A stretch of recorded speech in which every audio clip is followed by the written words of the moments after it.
How can illuminated signs de-stress chickens?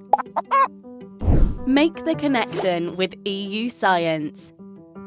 Poor living conditions can leave animals stressed and sick, which is why the EU plans to end caged farming by 2027. But what comes next remains a challenge.